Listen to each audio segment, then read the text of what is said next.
Esto he nacido y para esto he venido al mundo, para dar testimonio a la verdad. Todo aquel que es de la verdad, oye mi voz. Escuchen la pregunta de Pilato ahora. Le dice Pilato, ¿qué es la verdad? Y cuando hubo dicho esto, salió otra vez a los judíos y les dijo, yo no hallo en él ningún delito. Qué pregunta tan interesante. ¿Qué es la verdad? ¿Dónde puedo encontrarla? Una autoridad romana haciéndole semejante pregunta al Señor Jesucristo. Desde el principio de los tiempos, si ustedes comienzan a leer la Biblia con detenimiento, se van a dar cuenta de que Dios siempre ha querido compartir verdades con el hombre. Dios siempre ha querido bendecir a la humanidad, siempre. Y todo lo que Dios ha ido enseñando y compartiendo y transmitiendo a lo largo de los tiempos es para que el hombre conozca las verdades, los principios de Dios, los principios del reino de Dios, a través de los cuales Dios se da a conocer y Dios se manifiesta y Dios opera en la vida de los seres humanos. Pero toda la verdad de Dios no fue revelada de golpe, sino que podemos decir en cierto sentido que la verdad de Dios, las verdades de Dios, fueron reveladas progresivamente. Adán no tenía todas las verdades, Abraham tampoco las tenía, ni David, sino que fue algo que Dios fue manifestando con el paso del tiempo. Ahora, hay un momento puntual en la historia en el cual Dios, a través de un hombre llamado Moisés, decide dar, permítame la palabra, un gran paquete de verdades para que él a su vez se las transmita al pueblo de Israel.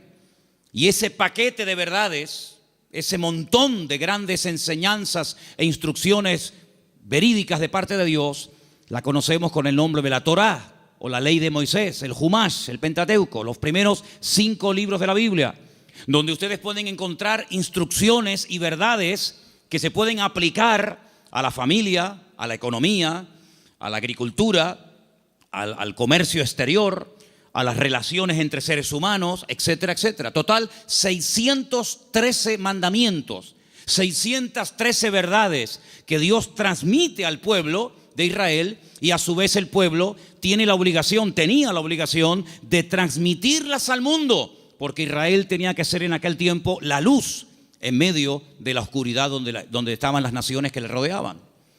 Pero sin embargo, cuando vamos al Nuevo Testamento, al Nuevo Pacto, encontramos que la verdad en sí misma, ese concepto que decimos, bueno, la verdad, ¿dónde está? ¿Se puede medir? ¿Se puede pesar? ¿Se puede enseñar? Ese concepto de la verdad se encarna, se humaniza en la persona de Jesús. Él llega a decir un día en una conversación muy interesante que mantiene con sus discípulos, si la quieren conocer, está en Juan capítulo 14, donde él observa a sus discípulos después de haberles anunciado que se va a marchar, que tiene que volver a la presencia del Padre. Pues él dice que los nota tristes y les dice, miren, no se turben, no se preocupen, no se turbe vuestro corazón. Si creen en Dios, crean también en mí. En la casa de mi Padre muchas moradas hay. Si así no fuera, yo os lo hubiera dicho. Yo simplemente lo que voy a hacer es, voy a ir a preparar un lugar para que donde yo estoy, vosotros también estéis conmigo. Y ustedes saben a dónde voy, sabéis el camino. Y en ese momento le interrumpe un discípulo, Tomás, y le dice, Señor, no sabemos a dónde te vas. No tenemos ni idea de lo que nos estás diciendo. ¿Que te vas a dónde? Si no sabemos a dónde vas, ¿cómo vamos a saber el camino? Y es entonces cuando el Señor le responde ese versículo que todo creyente prácticamente sabe de memoria, aunque lleve 3 días leyendo la Biblia, Juan 14:6, que dice, yo soy el camino, yo soy la verdad y yo soy la vida. ¿Cuántos dicen amén? Un versículo realmente extraordinario. Ahora, hay 300, lo tengo aquí apuntado, 317 versículos en toda la Biblia donde aparece la palabra verdad. La palabra verdad aparece en el Antiguo Testamento, aparece en el Nuevo Testamento. Es el deseo de Dios que el hombre conozca la verdad. Y la palabra verdad en hebreo se pronuncia emet. Y vamos a ponerla ahí para que ustedes vean cómo se escribe en hebreo la palabra, porque quiero explicarles rápidamente algo muy interesante acerca de esta palabra. La palabra emet se forma con esas 3 letras. La letra, tienen que leer de izquierda a derecha, ¿sí? La alef, la letra men y la letra tav. La letra Aleph es la primera del alfabeto hebreo. La letra Tav es la última y la letra Men es la del centro. Y digamos que se hace como una especie de trípode, ¿verdad? Con esas tres letras se forma la palabra verdad, y de esa palabra salen múltiples combinaciones de todas palabras relacionadas, entroncadas con la palabra verdad, todas, por cierto, muy interesantes. Ahora, déjenme que les comparta algo acerca de la verdad. Cuando vamos a la palabra de Dios, encontramos que todo lo que uno hace en la vida tiene efectos a corto y a largo plazo. Si tú robas algo de alguien, puede ser que termines en la cárcel porque alguien te denuncia. Si tú golpeas a una persona, puede ser que te denuncie y tengas que presentarte delante de un juez. Si tú compras un coche, puede ser que te salga bueno o te salga malo. Es decir, todo efecto, todo lo que hacemos en la vida puede tener efectos positivos o negativos.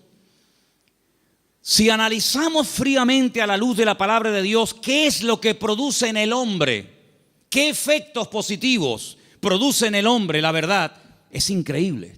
Lo primero que produce la verdad en la vida de la persona, como leemos aquí arriba, es libertad. Pero claro, uno tiene que decir o preguntarse, ¿libertad de qué? Cuando Jesús pronunció esta famosa frase, conoceréis la verdad y la verdad os hará libres, Él la pronunció en un contexto cultural y social completamente diferente al que tú y yo vivimos hoy en día. Porque aparentemente no existe esclavitud, pero en aquellos tiempos prácticamente el mundo entero, todo lo que era Europa, Asia y el norte de África, estaba dominado y controlado por un imperio terrible que era el Imperio Romano, donde la población romana, los que tenían la ciudadanía romana, era muy pequeña en relación con los que no tenían ciudadanía romana. Había millones y millones de seres humanos que estaban privados de libertad, es decir, eran esclavos. Claro, ya lo dije en una ocasión, no todos los esclavos tenían la misma posición. Había esclavos que tenían una libertad que otros no tenían, pero igualmente eran esclavos. No tenían derecho a paro, ni jubilación, ni vacaciones, ni descanso, nada que ver. Y cuando el Señor, en ese contexto de opresión, en ese contexto de abuso, en ese contexto donde no hay derechos, donde no hay beneficios de ningún tipo, pronuncia la palabra libertad, tuvo que causar un impacto tremendo, porque era el sueño de todo esclavo, poder algún día llegar a ser libre. La libertad que el Señor ofrece en su palabra no está basada en una libertad temporal. No está basada en una libertad que yo he podido comprar con dinero. ¿Se acuerdan ustedes cuando un día fueron a azotar a Pablo? Él dijo, yo soy ciudadano romano. Los ciudadanos romanos tenían derecho a ser juzgados previamente antes de ser condenados. Así que ándate con ojo qué es lo que vas a hacer, porque yo soy ciudadano romano y tú me quieres dar una paliza con el látigo, sabes que no lo puedes hacer. Dice que tuvieron temor. Y el centurión, la persona que lo iba a castigar, le dice, yo con una gran suma de dinero obtuve la ciudadanía. ¿Y tú de dónde tienes la ciudadanía romana? Dice, yo la tengo desde la cuna, porque él fue ciudadano romano desde su nacimiento. Y es interesante notar cómo en la Biblia hubieron personas que se jugaron la vida y se escaparon de la opresión de sus amos porque querían ser libres. Y tenemos una carta en el Nuevo Testamento, que es la famosa carta de Pablo a Filemón, donde él intercede por la vida de un esclavo llamado Onésimo, cuyo nombre significa útil, pero que fue un inútil durante un tiempo y le robó y le defraudó. Y Pablo intercede delante de su amo para que no lo mate. Y le dice, mira, recuerda que tú me debes algunos favores y estoy convencido que por la madurez que creo que tienes, tú vas a hacer mucho más de lo que te estoy pidiendo. Y si algo te ha robado o si en algo te ha defraudado, ponlo a mi cuenta, dice el apóstol Pablo. Y en cierto sentido es como una metáfora, aunque fue un hecho real, es como una metáfora de lo que ha ocurrido en nuestra vida. Porque la Biblia dice que espiritualmente hablando, todos nosotros durante años de nuestra vida fuimos esclavos de nuestras pasiones y deseos, esclavos de complejos, esclavos de ataduras, esclavos en definitiva del pecado.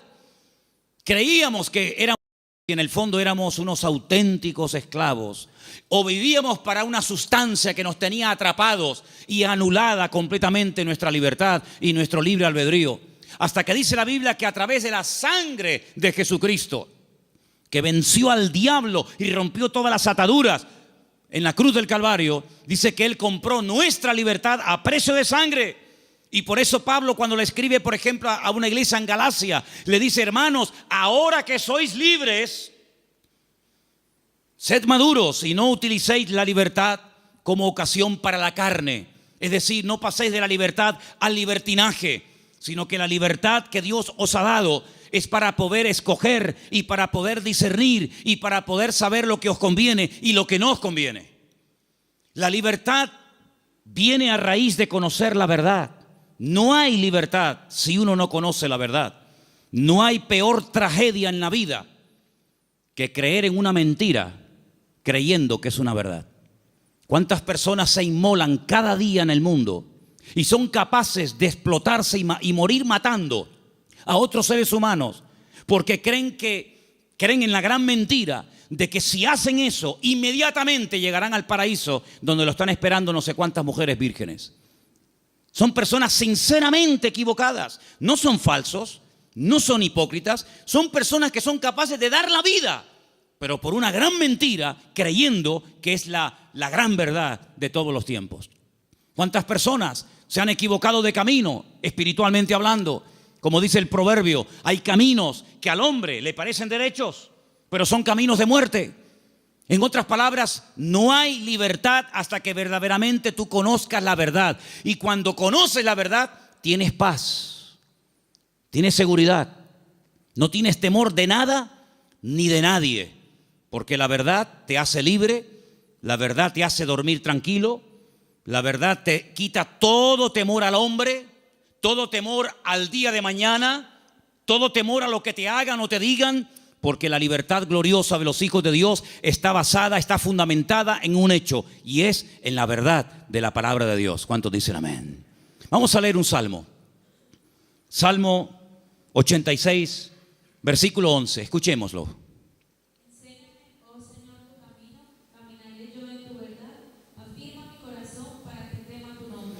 El salmista le pide al Señor: enséñame, muéstrame el camino, para que yo pueda andar en ese camino, que dicho sea de paso, es un camino basado en la verdad. Hermanos, hay creyentes que han sido víctimas de falsas doctrinas. Hay creyentes que han estado tal vez en otras partes, en otras congregaciones, donde no han conocido totalmente la verdad y los efectos de la verdad en su vida. Una vez visitando un grupo de iglesias en la península, cuando terminé de predicar, el pastor que me había invitado me pidió si por favor podía decirle a los hermanos de la iglesia, los que quisieran, que pasaran adelante para que orara por ellos. Yo le dije: bueno, si usted quiere que yo haga eso, está bien, que pasen adelante los que quieran, que en esta noche oremos por ellos. Cuando me acercaba a la gente que había pasado al frente, yo les preguntaba en baja voz al oído: ¿hay algún motivo, hay alguna cosa por la cual quiere que yo ore por usted? Y me decía, por ejemplo, la primera persona: sí, hermano, quiero que ore por mí porque estoy bajo maldición. Bueno, cuando iba al segundo, me decía más o menos lo mismo. Cuando llegué al tercero y me dijo más o menos lo mismo, digo: un momento. Me volví a subir al púlpito y volví a predicar otra vez. Digo: ustedes son víctimas, ustedes han sido víctimas de una mala enseñanza. Ustedes no están viviendo como creyentes. La Biblia dice: si alguno dice que cree en Él, debe andar, debe comportarse, debe vivir como Él anduvo.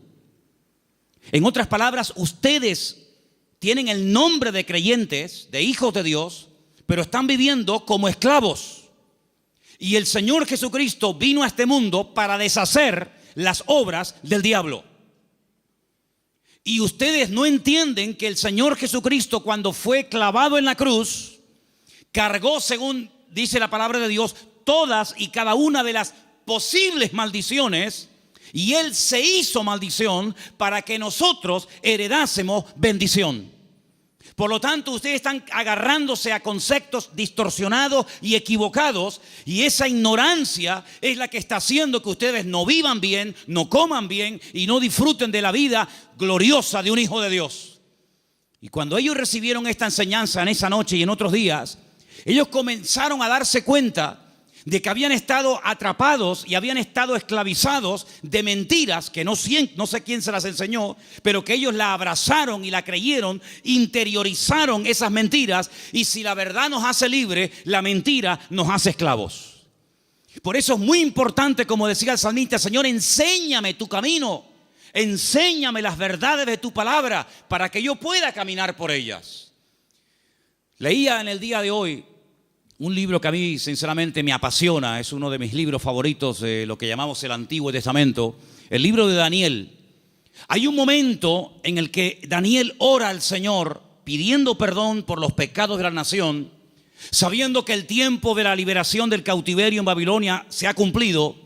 Y hay un momento en el que él ora y dice las siguientes palabras. Escúchenlas, por favor, del libro de Daniel. Después les digo dónde estamos leyendo.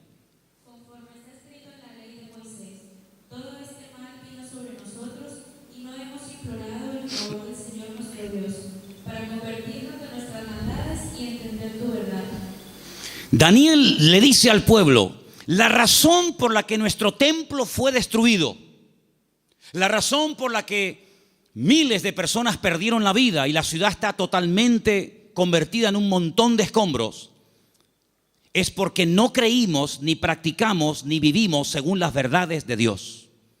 De todos los profetas que había en aquel momento en Jerusalén profetizando, solamente había uno que decía la verdad. Todos los demás le decían a la gente lo que la gente quería oír. Había momentos en los que los profetas llegaban y decían: no tengan ningún temor, la ciudad de Jerusalén es indestructible, es la ciudad del gran rey, donde él ha depositado y puesto su gloria y su presencia. Por lo tanto, ¿qué nación va a ser capaz de venir a Jerusalén y destruirla y quemar la casa de Dios? Olvídense de eso. Lo que Jeremías os predica es falso, es mentira. La ciudad de Jerusalén nunca va a ser tomada ni destruida por el rey Nabucodonosor. Sin embargo, el profeta Jeremías le decía: la ciudad de Jerusalén sería indestructible y el templo sería inviolable siempre y cuando viviéramos en santidad y viviéramos en orden. Pero no lo estamos haciendo. La ciudad se ha llenado de idolatría. El pueblo se ha corrompido, hay inmoralidad, hay desorden, es un caos, es un desorden espiritualmente hablando. Y eso es lo que le está permitiendo al enemigo tomar posesión de nuestra tierra. No crean ustedes, durante 40 años estuvo Jeremías predicando esto. Lo metieron en la cárcel, lo torturaron, quisieron matarlo en varias ocasiones. Incluso él llegó un momento en el que dijo: no voy a predicar más, no voy a hablar más, no sirve de nada. Diga lo que diga, no hacen caso. Pero sin embargo el Señor siempre decía: Jeremías, habla y no calles, habla y no calles. Que nunca diga el pueblo que no hubo voz de Dios en medio de Jerusalén.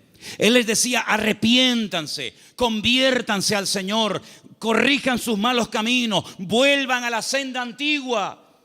Y si no lo quieren hacer, hermanos, les daba el plan B: ríndanse al enemigo. Claro, decirles que se rindieran al enemigo, pero este hombre es un traidor. Este hombre lo que se ha pasado es al enemigo y lo que quiere es que le abramos las puertas de la ciudad al enemigo. Pero Jeremías le decía: es que hay dos opciones, queridos: o se arrepienten y piden perdón al Señor y Dios cambia la ciudad, pero como no lo vais a hacer, la ciudad va a ser tomada. Entonces, antes de perder la vida y pelear por una batalla que ya está perdida de antemano, ríndanse, acepten la evidencia y el Señor les perdonará la vida. Hermanos, ni una cosa ni otra. La ciudad fue destruida, todos lo sabéis. El templo fue quemado, los tesoros del templo fueron llevados a Babilonia. Miles de personas fueron deportadas, entre ellos, uno de ellos era Daniel. Y cuando pasan los años, él le dice al pueblo: hermanos, ¿no os dais cuenta que por no haber creído y practicado la verdad nos ha pasado lo que nos ha pasado? Hermanos queridos, creer en mentiras, interiorizar mentiras, practicar mentiras, tiene consecuencias a corto y a largo plazo, todas y cada una de ellas destructivas. Si tú crees que eres un inútil, tú vas a vivir creyéndote que tú eres un inútil. ¿Quién te lo dijo? ¿Tu marido? ¿Papá? ¿El profesor? Y tú te has creído esa gran mentira, porque Dios no ha creado seres inútiles.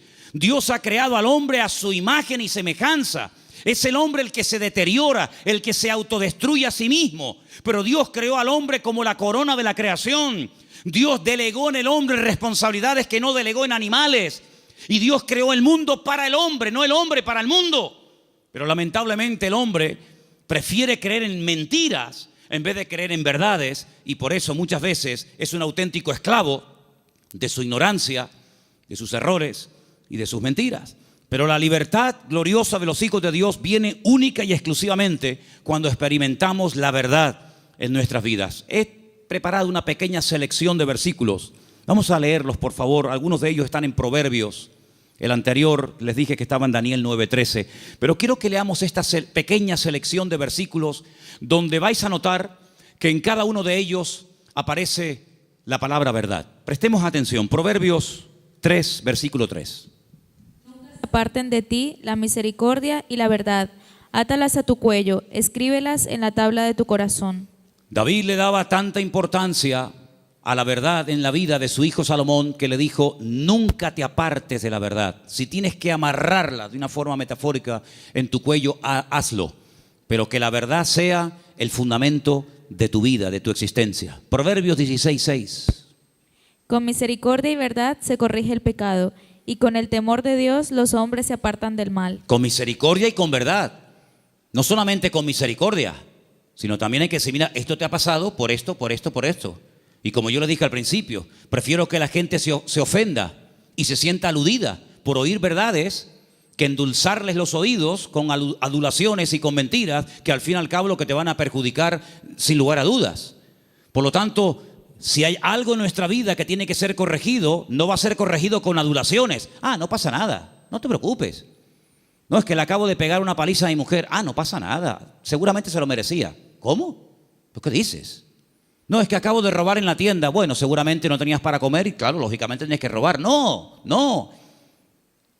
Las iglesias, por lo menos esta, no se abrió en su día para decirle a la gente lo que en el fondo le gustaría oír. Esta iglesia se abrió y se mantendrá abierta hasta que Dios quiera para predicar verdades, aunque duelan, aunque sean contrarias a lo que dice el mundo. Pero la verdad te hará libre, y lo que queremos es que la gente que venga aquí sean libres de sus ataduras, de sus complejos y de cualquier otra historia que les esté haciendo daño. Por lo tanto, la verdad es la que va a corregir nuestra vida. Ahora, si tú buscas la verdad, dijo Séneca, corres el riesgo de encontrarla. Si buscas la verdad, puede ser que la encuentres y tendrás que hacer un ajuste entre tu creencia, entre tu doctrina, tu opinión personal y la verdad revelada de Dios. ¿Estás dispuesto a adaptarte a la verdad de Dios? Sigamos. Proverbios 28:20. El hombre de verdad tendrá muchas bendiciones, mas el que se apresura a enriquecerse no será sin culpa. Ese versículo es buenísimo. ¿Lo oíste? El hombre de verdad tendrá muchas, ¿qué? Bendiciones. ¿Quieres ser un hombre bendecido? ¿Cuántos quieren ser un hombre bendecido? Pues tienes que creer, interiorizar y practicar muchas verdades. Y cada una de ellas traerá una bendición para tu vida, sin lugar a dudas. Nos vamos a la carta de Pablo a los Gálatas, capítulo 2, verso 14. Y dice así: Pero cuando vi que no andaban rectamente conforme a la verdad del Evangelio, dije a Pedro, delante de todos: si tú, siendo judío, vives como los gentiles y no como judío, ¿por qué obligas a los gentiles a judaizar? Pedro pasó un tiempo con el apóstol Pablo y se comportaba de una forma, y cuando vinieron judíos desde Jerusalén se comportaba de otra. Y Pablo observó que delante de unas personas se comportaba de una manera, y cuando esas personas no estaban, se comportaba de otra. Y Pablo dijo: no estás actuando conforme a la verdad. El creyente es igual dentro de la iglesia que fuera. Es igual en lo privado que en lo público. Por la mañana o por la noche, da igual. No es que es un disfraz que me pongo para venir aquí y pongo cara de santurrón y de bueno y luego en la calle soy un demonio o en mi casa. No. Pablo dijo, no andáis rectamente conforme a la verdad, y lo corrigió, porque acabamos de leer que el pecado, lo deficiente, lo incorrecto, ¿cómo se corrige? Con misericordia, pero también con verdad. Seguimos en Gálatas, capítulo 3, verso 1, y dice: Oh Gálatas insensatos, ¿quién os fascinó para no obedecer a la verdad? A vosotros ante cuyos ojos Jesucristo fue ya presentado claramente entre vosotros como crucificado. Hay un momento en el que entran en la congregación personas que comienzan a enseñar cosas diferentes a las que aprendieron a través del apóstol Pablo, fundador de la iglesia.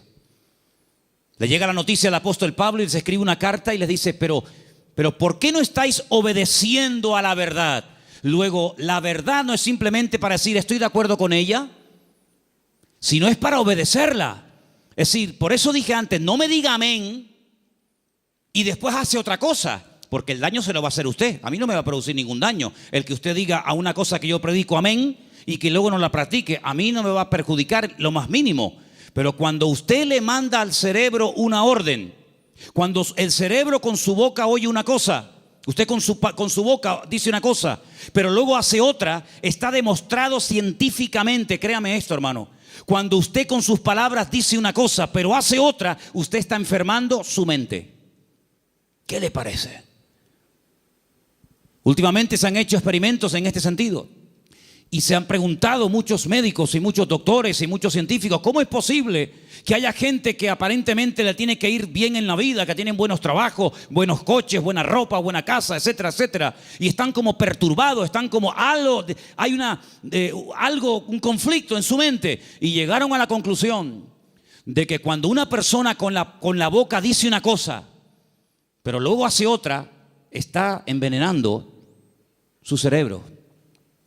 Así que mejor es estar con la boca cerrada que decir estoy de acuerdo, amén, voy a hacer esto, y luego estás haciendo todo lo contrario, te estás perjudicando. Así es que el apóstol Pablo dice, ¿por qué no estáis obedeciendo a la verdad? Porque la verdad no es para que digáis, ay, qué bonita. La verdad es para obedecerla. Y cuando se interioriza y se obedece a la verdad, automáticamente trae el fruto de paz, de seguridad, de libertad, etcétera, etcétera. Vamos a 2 de Timoteo 2:15. Otro texto, por cierto, muy interesante, que dice así. Procura con diligencia presentarte a Dios aprobado, como obrero que no tiene de qué avergonzarse, que usa bien la palabra de verdad. Que usa bien. Hay gente que conoce la palabra, pero la tergiversan, la manipulan. Quitan parte del versículo o añaden cosas que no dice la escritura. Y te dice, oye, ¿cómo saben esta gente la palabra? ¿Cómo la conocen? No, la manipulan. Y uno de los peores pecados que podemos hacer es amañar, manipular la escritura para enseñar medias verdades. Yo dije en una ocasión, y lo vuelvo a repetir hoy, que cuando en la vida de un creyente viene una enseñanza, un mensaje que está basado en mentiras, automáticamente la persona, por la experiencia, por el discernimiento espiritual o por el conocimiento, aunque sea mínimo, de la escritura, automáticamente lo descarta, porque dice, eso no es verdad, eso es mentira. Si una persona viene y te da un mensaje basado puramente en la verdad, todo es verdad desde el principio hasta el final, no hay ningún problema, no hay que cuestionar nada porque reconoces que es la verdad. El problema está cuando se mezclan verdades con mentiras. Y hay que tener mucho discernimiento espiritual, mucha experiencia y mucho conocimiento de la palabra para saber dónde cortar, dónde separar la verdad de la mentira.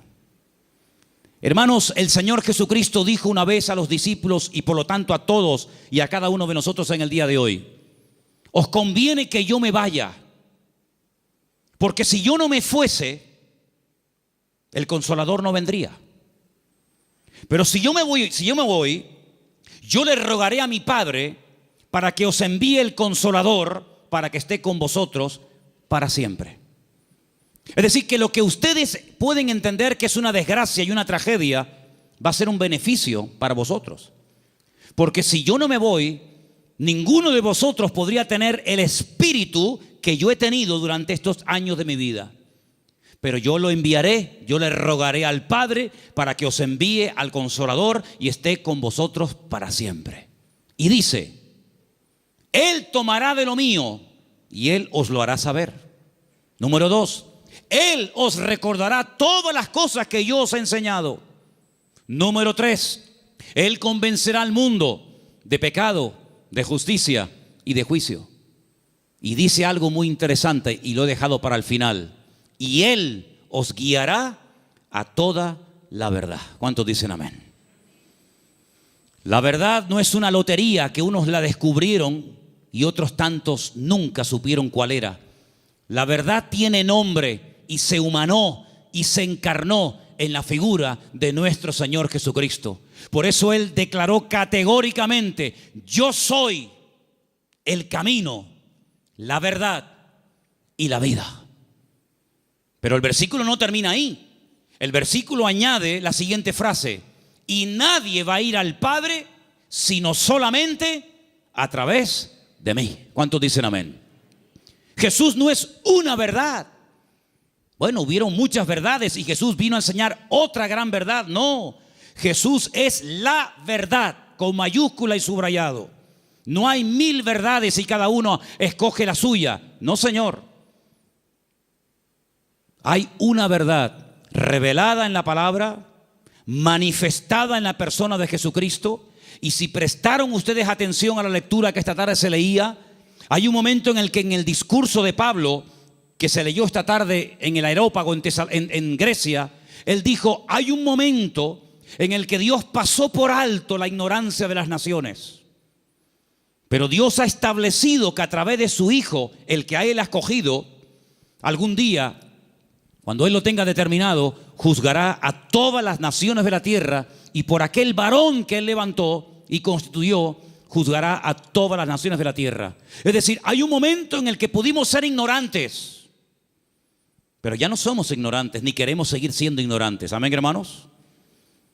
Ahora queremos aprender las verdades. Y puede ser que cuando descubramos ciertas y determinadas verdades nos demos cuenta, como a mí me pasó, que los hombres me engañaron. Porque los hombres me enseñaron cosas que no eran verdades, pero me las enseñaron como si fueran verdades. Y yo las creí.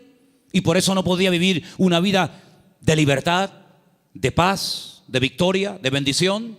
Porque la mentira, la ignorancia no es la respuesta. La respuesta y lo que Dios quiere para la vida de todos y cada uno de nosotros es que conozcamos la verdad. Y la verdad se puede conocer y experimentar y vivir, y es la persona de Jesucristo. ¿Cuántos dicen amén?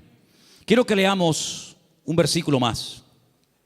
Isaías 26:2. Porque ahí la palabra verdad, emet, aparece en plural. Y me llamó mucho la atención. Y quiero que escuchen este texto, por favor. Isaías 26:2. Abrid las puertas y entrará la gente justa, guardadora de verdades. Guardadora de verdades. Isaías 26:2. Emet es verdad, emunim es verdades. Hay una gran verdad que Dios reveló a través de Jesús, y es que el hombre es pecador. Por más que intente, no puede tener comunión con un Dios santo. Pero Dios envió a su Hijo unigénito al mundo para que todo aquel que crea en Él no se pierda, mas tenga vida eterna. Esa es la gran verdad. Que hay un Salvador, que se puede restaurar la relación del hombre con Dios, que el hombre puede salvarse de la condenación, que el hombre puede volver a tener comunión con su Creador y su Diseñador. Esa es la gran verdad. Pero luego en torno a esa gran verdad giran muchas verdades. Y en los próximos domingos voy a compartir con vosotros varias de esas verdades en plural. Hoy quiero terminar este mensaje acerca de la verdad con 3 verdades. La primera, la que hemos mencionado recién, Juan 14:6. Yo soy el camino, la verdad y la vida. Nadie viene al Padre sino solamente a través de mí. Eso quiere decir que la ignorancia nos salva, que la religión no es lo que Dios ha provisto para la raza humana para que pueda volver a conectarse con Dios. sino que hay un camino y hay la verdad revelada y hay una vida que se manifiesta a través del Señor Jesucristo. Eso es una gran verdad. La segunda verdad que quiero compartir con vosotros, podría darte más de 150 versículos, pero solamente para los que toman nota les doy Mateo 23, 19, donde dice que Él volverá otra vez a este mundo. ¿Cuántos dicen amén? Algunos dirán, ¿Jesucristo volverá otra vez aquí? ¿Sí? ¿No lo sabías? No, yo tenía pensado que Jesucristo ya nació y murió y bueno, dicen que resucitó y ascendió a la gloria, a la diestra de Dios Padre, pero no había oído que volverá. Bueno, pues si no lo has oído no es problema mío. Pero la Biblia dice en más de 150 ocasiones que Él volverá.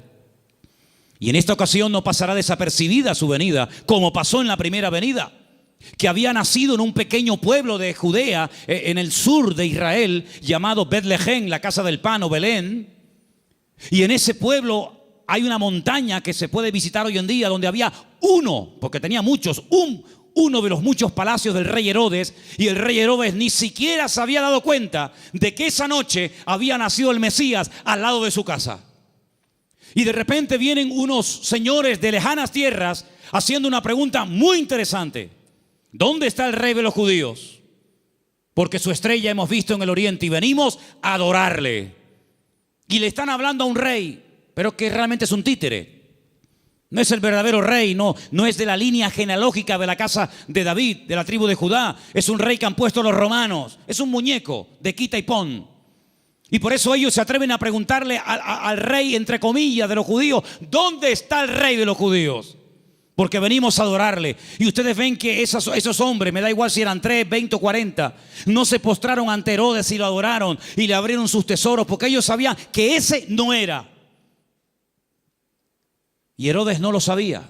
Y tiene que mandar a llamar a los escribas y fariseos, los que estudiaban la escritura y hacían las copias de la escritura, para preguntarle: oye, ¿qué dice la Biblia acerca del Mesías? ¿Dónde tiene que nacer? Ya en aquel tiempo ya se había escrito dónde había que nacer. Si se lo hubieran preguntado no sé, por ejemplo, a Abraham o a cualquier otro personaje, no te hubiera dado respuesta. Pero en aquel momento ya estaba escrito en el libro del profeta Miqueas que Jesús, que el Mesías, Yeshua, tenía que nacer en Belén de Judea. Eso es una gran verdad. Pero una gran verdad también es que Él mismo dijo: me voy, pero volveré otra vez. Y la Biblia dice que tenemos que estar velando y orando, porque no sabemos ni el día ni la hora, pero que volverá, volverá. Y cuando vuelva, todo ojo le verá, toda rodilla se doblará y todo el mundo se pondrá de rodillas y confesará que Él es el Señor, para gloria de Dios Padre. Y no será algo que dice: bueno, ¿habrá venido? ¿No habrá venido? ¿Dónde está? Hermanos, será algo que va a tener un impacto a nivel mundial. Probablemente para algunos esto les suene a chino, esto les suene a algo como ciencia ficción, pero esto no es un cuento ni un mito, esto es palabra de Dios. Jesucristo viene y viene muy pronto. ¿Cuántos dicen amén? Y esa es una de las grandes verdades que no tenemos que olvidar. Y hermanos, estamos más cerca que nunca de la venida del Señor. Y hay cientos de señales y cientos de información, de datos que nos indican cuánto tiempo falta para venir. Y uno que se menciona muy poco, prácticamente nadie lo menciona, pero yo quiero mencionarlo esta tarde, es que dice el Señor que antes de que Él venga, vendría un tiempo de prueba a todas las naciones de la tierra.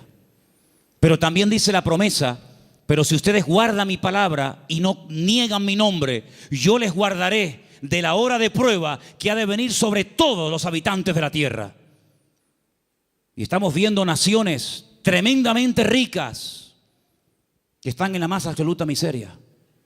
Y estamos viendo naciones que dicen: ¿cómo es posible que esto pueda ocurrir en tal lugar y en este momento? Hermanos, la hora de la prueba ha venido y ha comenzado. No habrá ni una sola nación de la tierra que no vaya a ser sacudida antes del retorno de nuestro Señor Jesucristo. Algunos miran a Estados Unidos como si fuera el paraíso terrenal. Antes de ayer me llamó un hermano de Estados Unidos, el hermano Adán. ¿Está ahora ahí? ¿Nos está viendo Adán? Ahora no.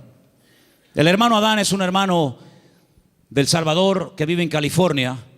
Y de vez en cuando me llama y hablamos y me dice: Si por casualidad gana el señor Trump en Estados Unidos, él ha dicho que no solamente tiene intención de echar a patadas a todos los latinos de Estados Unidos, sino a los hijos nacidos en territorio americano de padres latinos.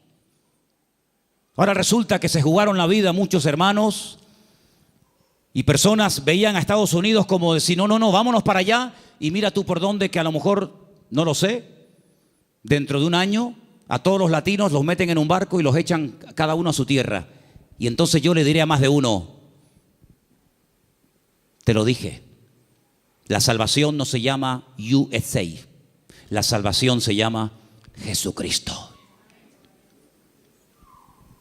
Me escriben todos los días de Venezuela, todos los días me mandan correos pidiéndome ayuda, pidiéndome auxilio, que quieren salir por la frontera de Colombia, que quieren salir por no sé qué sitio. Y yo a todos les digo lo mismo. Digo, hermanos, en Venezuela hay iglesias de miles y miles de miembros que no hay en España. En Venezuela hay millones de creyentes, cosa que en España no hay. Es mucho más fácil que un venezolano se convierta que un español en España se convierta. Ustedes han experimentado avivamientos tremendos. Mi padre fue torero y toreó en el Nuevo Circo de Caracas. Hoy en día la plaza del Nuevo Circo en Caracas es una iglesia evangélica. Aquí jamás hemos visto una plaza de toros llena de creyentes. Bueno, hace unos años hicimos unos cultos aquí en la plaza de toros, pero lógicamente no se llenó. Pero siempre le digo a todo el mundo, Dios, ¿dónde es más poderoso? ¿Dónde Dios tiene más poder? ¿Dónde Dios actúa más poderosamente? ¿Dónde es más grande? ¿En Corea? ¿Donde está la iglesia más grande del mundo? ¿Más de 1,5 millones de habitantes, de miembros? ¿En Estados Unidos? ¿En Europa? ¿En Brasil? ¿Dónde Dios es más grande? En todas partes, hermano. ¿Sí o no? En todas partes nuestro Dios es grande. La Biblia dice, entra en tu aposento y tu Padre que te ve en lo secreto te recompensará en público. Eso lo dice la Biblia. Y se lo dice al español, al latino, al americano, al japonés, al chino y a todo el mundo. No nos podemos mover de un lugar a otro a menos que Dios nos diga, muévase. Abraham se fue a Egipto cuando había crisis económica en Canaán y él se fue a Egipto a buscar trabajo, a buscar comida, a buscar comida para los animales y para su familia, a buscar agua para sus ovejas. Y cuando años más tarde su hijo Isaac lo quiere hacer, Dios lo para y le dice, no se mueva usted de aquí. Pero Señor, no hay agua para mis ovejas, se me van a morir todas. No hay comida, no hay nada. ¿Dónde vivía Isaac en aquel momento, hermanos? En Beersheba, en la ciudad del Negev, en el sur de Israel. Un calor terrible, arena y nada más que arena. En Egipto siempre había agua, siempre había posibilidades, siempre había comida, siempre había de todo. Y el Señor le dice a Isaac, este año tienes que sembrar tu semilla en medio del desierto. Yo no sé si hay aquí algún agricultor, alguien que entienda de campo, pero si usted siembra semillas en el desierto, me da la impresión de que no va a cosechar una buena cosecha. No sé, me da la impresión de que no. Pues dice la Biblia que al año siguiente, cuando llegó el tiempo de la cosecha, Isaac cosechó a 100 por 1. Es decir, siembro una semilla y recojo 100 por cada una que he sembrado. Una desproporción increíble. Los filisteos vinieron y le dijeron, queremos hacer un pacto contigo. Y le dice Isaac, ¿ahora quieren hacer un pacto conmigo? Primero me echan, me amargan la vida y ahora quieren hacer un pacto conmigo. Pero es que la bendición de Dios siempre despierta envidia. Y los filisteos se dieron cuenta de que los pozos que él había heredado de su padre, estos por un acto de maldad le tiraban tierra y piedras y lo querían taponar, pero sin embargo abrían otro lugar y descubría agua y en otro y en otro. Y era imposible frenar y era imposible impedir que la bendición de Dios estuviera con Isaac. Y por eso ellos tienen que reconocer que este hombre tiene que tener la bendición de Dios, porque no es normal, es antinatural que un hombre siembre semillas en el desierto y tenga más cosecha que nosotros que hemos sembrado en buena tierra. Esto no es normal, esto no tiene lógica ninguna. Es que las cosas de Dios muchas veces no tienen lógica, es cuestión de fe, porque andamos por fe y no por vista. ¿Cuántos dicen amén? Entonces, hermanos, la gran verdad de todo esto, ¿cuál es? Busquen a Dios. Busquen a Dios donde quiera que se encuentren. Me da igual si es en Egipto, me da igual si es en Venezuela, me da igual si es en África, me da igual. Nosotros hemos ido a África unas cuantas veces, Armando lo sabe, y Luis también, que vino conmigo. Y hemos visto hermanos en África que tal vez materialmente no tienen ni la 10ª parte de lo que tú y yo tenemos hoy por hoy, pero la bendición que esa gente tiene en el Señor, jamás en mi vida la he visto en este país, a pesar de que somos del primer mundo. Porque muchas veces confundimos el tener con ser. Y parece que cuando uno tiene, pues bueno, pues estoy bendecido. Yo les prediqué hace poco acerca del Salmo 37 y les dije hay 2 tipos de prosperidad en la Biblia. Una visible, que es la que nos llama la atención, y otra que no se ve, pero que muchas veces es la genuina. Una que consiste en tener y otra que consiste en ser. Y el Señor nos está enseñando en estos tiempos, a ti y a mí, a ver si nos damos cuenta de una vez, que lo que tenemos que buscar es a Dios, que no hay que buscar trabajo, que no hay que buscar prosperidad, lo que hay que buscar es al Señor, porque buscando al Señor todo lo demás viene por añadidura. Y llevo 35 años predicando esto, y algunos lo hacen y otros todavía lo cuestionan, pero yo te digo, la Biblia dice: buscad primeramente el reino de Dios y su justicia, y todo lo demás vendrá por añadidura. Y uno dice, bueno, y si yo quiero estudiar y saber qué es todo lo demás, el mismo pasaje te lo dice. Jesús se para con sus discípulos y dice, vamos a ver, la gente del mundo, ¿qué busca sinceramente? La gente que no se congrega, ¿qué es lo que buscan? Bueno, pues buscan un buen trabajo para tener una buena casa, un buen coche si puede ser, buena ropa, poder viajar y tener vacaciones, y si me puedo comprar el ordenador de último modelo me lo compro, y si puedo. Esa es la meta de la gente del mundo, tener cosas a través de su esfuerzo de trabajo. Muy bien. Dice, pero vosotros no podéis vivir así. Ustedes lo que tienen que hacer es no preocuparse por qué voy a comer mañana, no preocuparse por lo que me voy a poner mañana de ropa. Ese estilo de vida es el estilo de vida de los gentiles, de los que no me conocen a mí. ¿Es que acaso ustedes no se dan cuenta que los pájaros no siembran ni guardan en graneros y vuestro Padre Celestial los alimenta? ¿No os habéis dado cuenta de eso? Todo lo que Dios pone a nuestro alrededor es una enseñanza objetiva. Si no lo ves a Dios en el amanecer, lo ves en el atardecer. Si no en la luna llena o en la luna menguante, o lo ves en el canto del pájaro, en la ola, o en todas partes puedes ver a Dios si lo quieres ver. Si no lo quieres ver, no lo vas a ver medio centímetro de tu cuerpo. Por lo tanto, el Señor dice, mire, los árboles, los pájaros no siembran ni ciegan y Dios los alimenta. ¿Cuánto más a vosotros, hombres de poca fe? ¿Qué reprimenda les está echando el Señor? ¿Qué te crees, que por trabajar más vas a ganar más? Tú vas a ganar lo que Dios quiere que ganes. Ni un centavo más, ni un centavo menos. Ya es tiempo de dejarle a Dios que organice nuestro tiempo, que organice nuestro presente, que organice nuestro futuro. Es tiempo de que te comportes como un cristiano.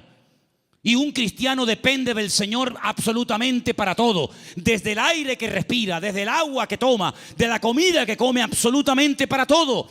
Para que Dios sea glorificado en cada una de las cosas. Esa es la vida que Cristo nos enseña. Y por eso muchas veces me han preguntado, Manolo, ¿por qué en la Biblia se veía tantos milagros con los cristianos? Y hoy en día apenas se ven milagros. Digo, claro, es lógico, hermano. ¿Cómo eran los cristianos del siglo I? Abnegados. Lo primero era la obra de Dios. Dice el libro de los Hechos. Yo no lo he escrito, por eso tengo toda la libertad del mundo para decir esto. Porque si yo lo hubiera escrito, parece que como que estoy defendiendo mis argumentos. Y yo estoy aquí arriba esta tarde defendiendo los argumentos de la palabra de Dios, no los míos. Y dice la Biblia que en la iglesia primitiva no había necesitados. No había hermanos con necesidad económica, ni uno. ¿Y qué hacían? ¿Qué hacían? ¿Cómo se lo montaba esa gente? Dice que los que tenían propiedades las vendían lo ponían el precio de lo vendido a los pies de los apóstoles y se repartía a todos según la necesidad que hubiera. Yo nunca he visto eso. Yo jamás en mi vida he visto eso. Que la gente se desprenda de su patrimonio para ayudar a hermanos que no tienen para comer o para pagar la luz. Yo nunca en mi vida he visto eso. Por eso en la iglesia primitiva se veían cosas que hoy en día no se ven. Dios no ha cambiado. El evangelio no ha cambiado. Las verdades de Dios son inmutables. Pero he guardado para el final un versículo que fue el versículo que yo utilicé el día 31 de mayo de 1981, cuando a las 6 de la tarde en la calle Galileo 40 en Las Palmas de Gran Canaria, yo me graduaba después de 3 años en el seminario. Este fue el texto que yo usé esa tarde cuando yo predicaba y se encuentra en Números 23, 19. Quiero que me lo pongas ahí para que lo leamos todos juntos. Ese fue el texto del primer mensaje que yo prediqué cuando me gradué de aquel seminario. Y al día siguiente, en junio, ya estaba aquí viviendo en Tenerife con 19 años de edad. Ya ha llovido algo. Dios no es hombre para que mienta, ni hijo de hombre para que se arrepienta. Él dijo y no hará, habló y no ejecutará. Quiero oírles, hermanos, léalo conmigo. Dios no es hombre para que mienta, ni hijo de hombre para que se arrepienta. Él dijo y no hará, habló y no ejecutará. Números 23, 19. Hay algo que Dios no puede hacer. ¿Saben lo que es? Mentir. Dios no puede mentir, porque Dios es veraz. No puede decir mentiras. ¿Tú dices mentiras? ¿Has dicho mentiras? Claro que sí, y yo también. Pero Dios no puede mentir. ¿Sabes la seguridad que nos da a nosotros hoy en el siglo XXI? Saber que el Dios que tenemos no miente. Es impresionante. Eso quiere decir que si Él dijo en su palabra que estará conmigo todos los días, estará conmigo todos los días. Eso quiere decir que nada me faltará si yo estoy en la mano del Señor y dependo totalmente del Señor. Eso quiere decir que cuando yo oro, Él me oye. Y si me oye, sabemos que tenemos las peticiones que le hayamos hecho.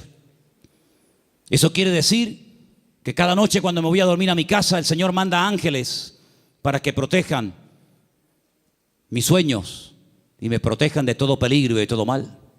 Eso quiere decir que si yo me enfermo, Él me sanará, porque el Señor es mi sanador. En otras palabras, más de 8,000 y pico de promesas en la Biblia no son cuentos, no son engaños, no son caramelos que te lo ponen en la boca y cuando lo quieres probar te lo quitan. Eso quiere decir que el que busca halla. Es verdad eso, hermanos. El que llama se le abrirá y el que pide recibe. Eso quiere decir que puedes ser libre de la droga, del alcohol, del sexo, de la lujuria, de la pornografía, de los complejos, de las enfermedades mentales, psicológicas y de todo lo que te puedas imaginar. ¿Por qué? Porque el Señor dice, conoceréis la verdad y la verdad os hará libres. Si Dios no miente, eso quiere decir que esta noche Él está aquí entre nosotros. ¿Sí o no? Si Dios no miente, eso quiere decir que cuando a mí me metan en la caja, pasaré directamente a estar en la presencia de mi Señor. Si el Señor no miente, cosa que creo que no miente, quiere decir de que nunca jamás seremos cola, sino siempre seremos cabeza. Y podremos ir de victoria en victoria y de gloria en gloria y de triunfo en triunfo y de bendición en bendición, porque es lo que Dios dice en su palabra y lo que Él promete se cumple. ¿Cuántos dicen amén? Hoy en día, ¿quién no ha comentado en algún momento? Los políticos, por favor, todos dicen mentiras. Hace años no se hablaba así. Hace años los programas más vistos en televisión, ¿cuáles eran? Las tertulias que tenían que ver con algo de política. Ya mucha gente hoy en día está diciendo, yo no voy a votar, yo no voy a votar. Y el otro lo dice, y el otro, y el otro. ¿Y para qué? Porque la gente sabe que se han acostumbrado a mentir. Y vivimos en un mundo rodeado de grandes mentiras. Pero sin embargo nosotros tenemos un privilegio, y es que hemos conocido la verdad. Y por eso la verdad nos hace libres. ¿Cuántos dicen amén? Aproveche esa libertad. ¿Para qué? para servir a Dios. Los años que te quedan de vida, el tiempo que te queda de vida, móntatelo de tal manera que te vas desprendiendo de muchas cosas y tener cada día más tiempo para descubrir las verdades que están reveladas en la palabra de Dios. Hoy hemos visto 3 verdades: que Él es el camino, la verdad y la vida, que Él volverá y que Dios no miente. El próximo domingo volveremos a ver más verdades de la palabra de Dios. Y cuanto más verdades vayan entrando en nuestra mente, cuanto más verdades vayamos asimilando en nuestra conducta, nuestro vocabulario, más mentiras van a ir saliendo, y más libres y más prósperos y más bendecidos seremos. Porque quiero solamente recordarles el versículo que se leía esta tarde, que el hombre bendecido es el hombre que cree, obedece y vive en la verdad de Dios. ¿Cuántos dicen amén? Cierra tus ojos ahí donde estás. Pídele al Señor que te revele sus verdades. Pídele al Señor: muéstrame tus verdades, Señor. Muéstrame las grandes verdades de tu palabra, para que yo pueda conocerlas y vivirlas en mi vida, y pueda, con tu ayuda y con tu bendición, vivir una vida sobrenatural. Aleluya. Gracias, Padre. Gracias, Señor. Hay gente que se ha pegado toda la vida buscando experiencias. Han viajado, han leído libros, han estado en diferentes grupos y lugares buscando y buscando. El Señor dice: venid a mí, los sedientos, y el que cree en mí correrán de su interior ríos de agua viva. Cristo es la verdad, la Biblia es la verdad, el Evangelio de Jesucristo es el Evangelio de la verdad. Así que si estás buscando la verdad, acepta, recibe a Cristo en tu corazón. Después congrégate donde quieras. Si te gusta aquí, amén. Si quieres ir más allá, donde tú quieras. Solamente te pido que si en esta tarde hay alguien entre nosotros buscando la verdad se llama Jesús. La verdad tiene nombre y es el Señor, el Maestro, el Rey de Reyes y el Señor de los Señores. Él es la verdad. Fuera del Señor no me interesa saber nada. Señor, en esta noche te damos gracias porque la verdad se puede conocer, la verdad se puede experimentar, y la libertad viene como resultado de haber conocido la verdad de Cristo Jesús. Señor, yo te pido que en nuestra vida solamente haya verdades.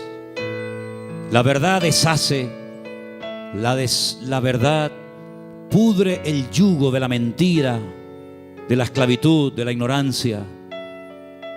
Y te pedimos en esta noche, Señor, que tú, como Rey de Reyes y Señor de los Señores, me muestres cada día las verdades de tu bendita palabra. Ayúdanos, Señor, a caminar en verdad. Ayúdanos, Señor, a desprendernos de mentiras, de tradiciones, de costumbres, de ideas y de opiniones que no tienen nada que ver con la verdad de Dios. Estamos dispuestos a ser tratados.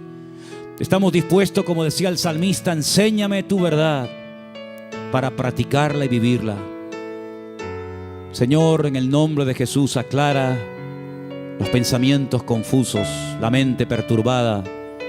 Saca a la luz tu palabra para que podamos verdaderamente caminar en la libertad gloriosa de los hijos de Dios. Aleluya. Bendito sea tu nombre, mi Dios. Ahí donde estás sentado, ora al Señor. Ora al Señor para que Él te muestre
light, colors so bright, feeling right. Hop in my shoes, run into the day, sparkles in the air, come and play. Laughing and dancing, around we go, hearts are like fireflies aglow. Singing our song under the blue sky, holding hands high, you and I. This is my happy dream, like a sweet melody. We're flying so free. This is my happy dream, forever you and me, singing it in harmony. Smiles all around, everywhere we see. Jump in the puddles, joy is our key. Rainbow above, colors so bright. We shine in the day and into the night. Friends by my side, can't stop this fun. Sharing our secrets till the day is done. Sunsets and starry nights we chase, living our lives in this bright place. In this wonder world we made, every moment never fades. Holding tight to what